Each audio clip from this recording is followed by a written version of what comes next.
우리는 참으로 수많은 약속들을 합니다. 근데 하나님의 약속 또한 멀리 있는 것처럼 보이지만은 그 약속을 우리가 믿고 붙잡고 나간다면은 하나님의 말씀의 약속이 우리의 생활 속에서 이루어질 것입니다. 아무리 대단한 약속을 한다 할지라도 그 약속을 지키지 않으면 그것은 약속이 아닙니다. 그냥 그 순간 위기를, 그 순간을 넘기기 위한 거짓말밖에는 되지 않을 것입니다. 우리의 가장 가까운 사람과도 마찬가지입니다. 가족들과 아니면 동료들에게도 나는 정말 약속을 잘 지키는 사람인가, 아니면 내가 말만 하고 그 약속을 지키지 않는 사람인가라는 것을 우리가 깊이 생각해 봐야 할 것입니다. 이것은 신뢰의 문제로 가기 때문입니다. 하나님께서 예수님과 함께 우리들에게 많은 약속을 해주셨습니다. 수많은 정말 영적인 원리가 성경 안에 담겨 있고, 우리를 향한 하나님의 그 약속은 모든 것을 또 이루시는 분이 바로 우리의 하나님이십니다. 마태복음 5장 18절입니다. 진실로 너희에게 이르노니 천지가 없어지기 전에는 율법의 1.1획도 결코 없어지지 아니하고 다 이루리라 라고 하셨습니다. 요한복음 19장 28절에서 30절 말씀입니다. 그 후에 예수께서 모든 일이 이미 이루어진 줄 아시고 성경을 응하게 하려 하사 이르시되 내가 목마르다 하시니 거기 신 포도주가 가득히 담긴 그릇이 있는지라.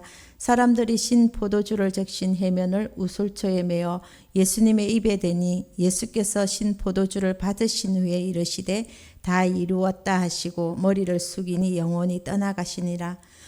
예수님도 생을 마감하실 때까지 모든 육신을 마감하실 때까지 어떤 생각들을 계속 하셨을까요? 구약 성경에 말씀하고 있는 그리스도, 예수님을 향한 그 예언의 약속들이 무엇이 남아있나 하셨습니다. 하나하나 기억하시면서 온몸이 피투성이가 되고 또 손과 발에 못이 박혔음에도 불구하고 마지막까지 주님은 생각하셨습니다. 내가 마지막까지 이룰 하나님의 그 약속을, 말씀을 무엇인가. 그리고 결국 그 모든 하나님의 말씀하신 약속을 다 이루신 다음에는 내가 다 이루었다 말씀하시고 육신을 마감하셨습니다. 예수님을 향한 모든 말씀들을 기억하셨습니다. 그것을 또 지키시는 신실하신 분이셨고 성실하신 분이셨습니다. 그 예수님께서 우리에게도 동일하게 말씀합니다. 내가 나를 향한 약속들을 다 이룬 것처럼 너희도 너희를 향한 하나님의 모든 명령들을 순종하여 지키는 사람이 되라고 우리에게 말씀하고 있습니다. 우리는 수많은 예배를 드립니다. 그리고 성경을 읽고 설교를 듣습니다.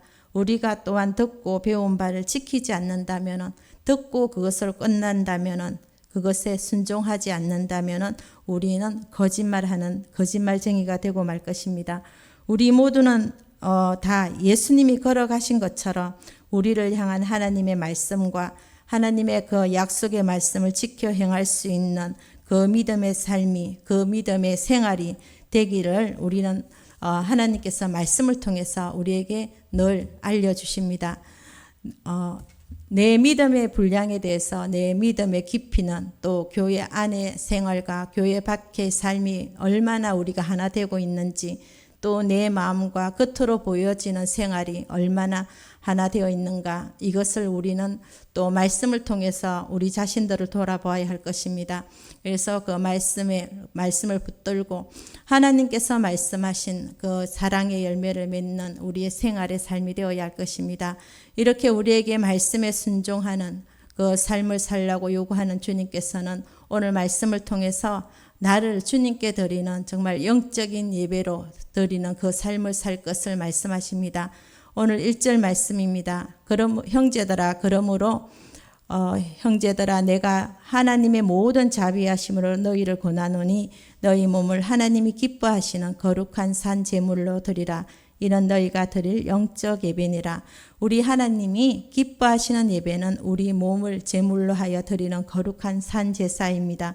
예수님께서 수가성 여인에게 주신 말씀 중에 요한복음 4장 23절 24절입니다. 아버지께 참으로 예배하는 자들은 신령과 진정으로 예배할 때가 오나니 곧 이때라. 아버지께서 이렇게 자기에게 예배하는 자들을 찾으시니라. 하나님은 영이시니 예배하는 자가 신령과 진정으로 예배할지니라. 바울의 이 말은 우리가 드릴 영적 예배라는 것은 성전 뜰이나 또 교회 건물의 제한을 받지 않음을 보여주고 있습니다. 영적 예배는 장소적인 한계를 초월하게 되고 우리가 매일매일 맞이하는 구체적인 일상생활 속에서 드려지는 삶으로 드려지는 그 예배입니다. 구약 시대 사람들에게는 제사를 드릴 때 장소에 제한이 있었습니다. 그들을 처음에는 성막에서만 예배 드릴 수 있었고 또 예루살렘 성전에서만 제사를 드릴 수가 있었습니다. 하지만 그리스도인은 그 몸 자체가 성령이 임하는 하나님의 성전입니다. 고린도전서 3장 16절 말씀입니다. 너희는 너희가 하나님의 성전인 것과 하나님의 성령이 너희 안에 계시는 것을 알지 못하느냐. 누구든지 하나님의 성전을 더럽히면 하나님이 그 사람을 멸하시리라. 하나님의 성전은 거룩하니 너희도 그러하니라 합니다. 따라서 우리가 어디에 있든지 우리는 어느 곳에 거하든지 하나님께 예배 드릴 수 있습니다. 그것은 곧 그리스도인들의 일상의 생활 속에서 모든 처소가 예배의 장소입니다. 우리는 어떠한 그 곳에서도 예배를 드릴 수 있는 것입니다. 믿음과 행함은 우리 신앙을 바치는 두 기둥입니다. 믿음이 없이는 하나님을 기쁘게 할 수 없습니다. 우리는 하나님이 계신 곳과 그가 자기를 찾는 자들에게 상 주시는 분이심을 우리는 분명히 믿어야 합니다. 우리가 주일날 봉사하고 또 헌금하고 물론 이것 또한 큰 희생과 헌신이겠지만 오늘 주님은 우리에게 희생을 요구하고 있습니다. 그것은 우리의 재물이나 우리의 몸으로 드려지는 단순한 종교적인 희생이 아닙니다. 우리의 몸을 드리라는 것입니다. 우리의 마음을 다하라는 것입니다. 몸을 드리라는 것은 단순히 몸만 교회에 왔다 갔다 하는 것이 아니라 우리의 모든 삶을, 우리의 모든 마음을 드리라는 것입니다. 우리의 몸은 하나님의 그래서 성전이죠. 하나님께서 값으로 사신 귀한 것이라고 말씀하고 있습니다. 우리의 영혼뿐 아니라 우리의 몸을 통해서도 하나님께 영광을 돌려야 합니다. 고린도전서 6장 20절입니다. 값으로 산 것이 되었으니 그런즉 너희 몸으로 하나님께 영광을 돌리라. 우리는 우리의 몸을 하나님께 산 제사로 드림에 있어서 적어도 우리는 두 가지를 반드시 경계해야 할 것입니다. 하나는 자신을 죄로 더럽히지 않도록 늘 조심하고 늘 경계해야 합니다. 또한 자신의 몸을 학대하거나 쇠약하게 만들지 않도록 우리는 늘 주의해야 할 것입니다. 나를 드린다는 것은 겉으로 보여지는 모양만 드려지는 것이 아니라 우리의 모든 삶을 드리라는 것입니다. 내 감정까지도 내 삶의 모든 선택들 또한 내가 걸어가는 모든 걸음걸음을 다 우리가 주님께 드리는 것이야말로 주님이 원하시는 거룩한 산제사로 드릴 수 있습니다. 눈에 보이는 제물을 죽여서 드리는 예배가 과거 율법의 예배였다면 우리는 이제 보이지 않는 나의 자아와 나의 욕심, 내 마음에 있는 모든 삶의 중심을 드리는 그 삶의 제사를 우리는 드려야 합니다. 예전에 유대인들의 예배는 1년에 몇 번 절기를 정해놓고 드리는 예배였다면 우리의 예배는 누구든지 나를 따라오려거든 날마다 제 십자가를 지고 날마다 나를 따를 것이니라 라는 예수님의 말씀처럼 늘 우리에게 주어진 그 십자가를 지고 또 주님을 따르는 그 예배의 삶이 되어야 할 것입니다. 유대인의 예배는 이렇게 1년에 몇 번 그 절기 예배였습니다. 우리의 예배는 날마다 드리는 생활의 예배가 되어야 할 것입니다. 오늘의 예배도 주님께 드릴 향기로운 제사가 되기 위해서 나를 드리고 또 과거의 예배가 아닌 오늘의 예배를 우리의 자신을 드리는 이 시간이 되기를 원합니다. 그러므로 오늘이 이 새벽 우리는 우리 자신들에게 또 질문하고 또 질문하며 기도해야 할 것입니다. 나는 오늘 어떤 희생의 제물로 주 앞에 예배를 드릴 것인가?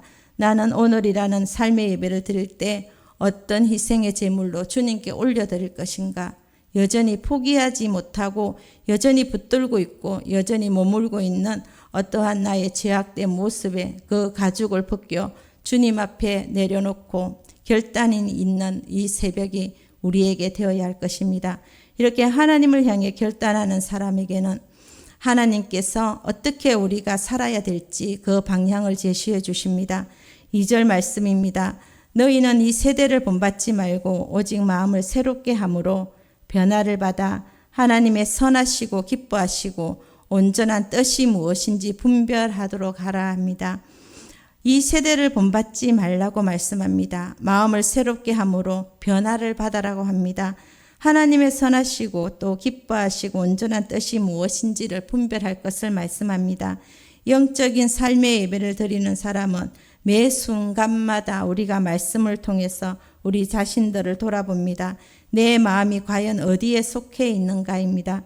예수님을 믿고 변화되어 이 세상을 따라가고 있지 않는지 말씀을 통해서 우리 자신을 돌이켜보고 또 하나님이 기뻐하시는 것을 분별하는 그 지혜를 주실 때 그 지혜대로 우리는 순종해야 할 것입니다.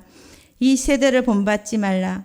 오늘 내가 하려고 하는 것들 또 내 마음에 품고 있는 것들이 과연 세상을 담고 있지 않는 것인지 아니면 주님을 담는 것인가 우리 자신들을 계속 되돌아보며 질문해 봐야 될 것입니다.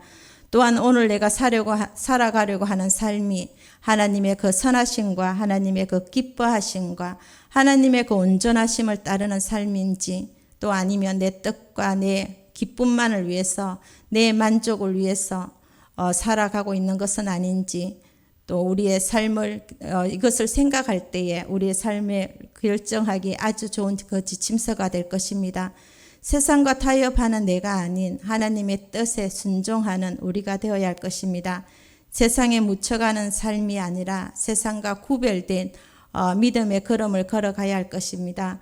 언제까지나 내 마음을 위해서 내 만족, 내 모든 것을 충족하기 위해서 살아가는 그 삶이 아니라 하나님의 그 선하심과 그 기뻐하심과 완전하심을 따라갈 수 있는 우리의 삶이 되면 하나님께서 우리의 삶을 기억하셔서 우리가 이 마지막 때를 이 악한 세대를 넉넉하게 이기고 살아갈 수 있는 힘과 은혜를 부어 주실 것입니다. 오늘 우리가 이 하나님의 이 로마서 말씀을 우리가 깊이 새겨야 할 것입니다. 우리는 수많은 말씀을 듣지만 또 듣고 지키지 않는다면은 우리는 영적인 또 거짓말을 하고 말 것입니다. 우리 모두는 허락하신 말씀 위에 서서 또한 주 앞에 드린 결단을 하고 영적인 믿음의 신실함을 지켜나가는 우리 모두가 되어야 할 것입니다. 주님이 원하시는 것은 나를 주 앞에 온전히 드려지기를 원합니다. 거룩한 산 제물로 나의 삶을 드리는 영적인 예배가 되기를 원하십니다. 세상으로 치우친 마음을 온전히 하나님께로 돌리기를 원합니다. 바울은 성도들을 향해서 분명하게 말씀했습니다. 이 세대를 본받지 말라는 것입니다. 이 세대는 우리의 마음을 우리를 분주함으로 하나님과 가까이 하는 것들을 하지 못하도록 합니다. 어떤 길이 우리가 살 길인지 분별하는 지혜로 또 기도하는 우리에게 하나님께서는 하나님의 말씀대로 순종하며 살아갈 수 있는 지혜를 주실 것입니다.